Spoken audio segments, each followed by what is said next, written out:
এই দাঁড়া।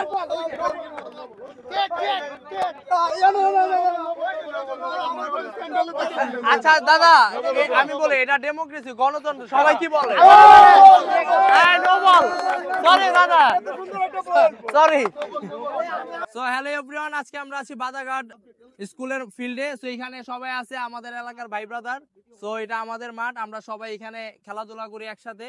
সো আমরা আজকে আমাদের ভাই ব্রাদারের সাথে ক্রিকেট চ্যালেঞ্জের আয়োজন করছি। এখন হচ্ছে স্টাম্প বোলিং প্র্যাকটিস। সো যে বল করে এখানে একটা স্টাম্প দেওয়া আছে, সো স্টাম্পটা দেখাও।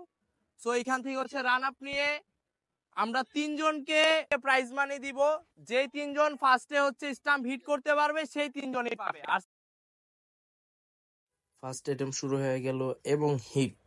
সো আমাদের নিপু হচ্ছে ফার্স্ট প্রাইজ মানি পাবে এবং সে এগেন আবার সিরিয়ালে দাঁড়াইতে পারবে, ওইটাই আমাকে জিজ্ঞেস করলো। সো আর এসব জিনিস আসলে ভয়েস ওভার দিয়ে ভালো লাগে না, রিয়েল ক্রাউডটাই ভালো লাগে। সো আমাদের সেকেন্ড অ্যাটেম্প মিস। তো যেটা বলতেছিলাম, আমার রিসিভারের প্রবলেমের কারণে একটু ইকো প্রবলেম হয়েছে এবং third attempt miss, that's why আমাকে এটা ভয়েস ওভার দিতে হচ্ছে এবং হিট। সো হানিফ ভাই আমাদের 2 নাম্বার বিজয়ী প্রাইজ মানি পাবে, বাট এখানে একটু ষড়যন্ত্র হয়েছিল। সো অনেকেই নোবল বলছিল। সো দেখা যাক কি হয়, পরে সবার মতামতের ভিত্তিতে না, এটা নোবল হয় নাই। সো হানিফ ভাই আমাদের সেকেন্ড প্রাইজ মানি উইনার এবং লাস্ট ওয়ান। তারপর খেলা শেষ এবং হিট।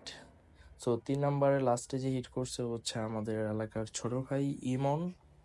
সো ইমন হচ্ছে 3 number prize money winner. And খেলা শেষ, সবাইকে থ্যাংক ইউ।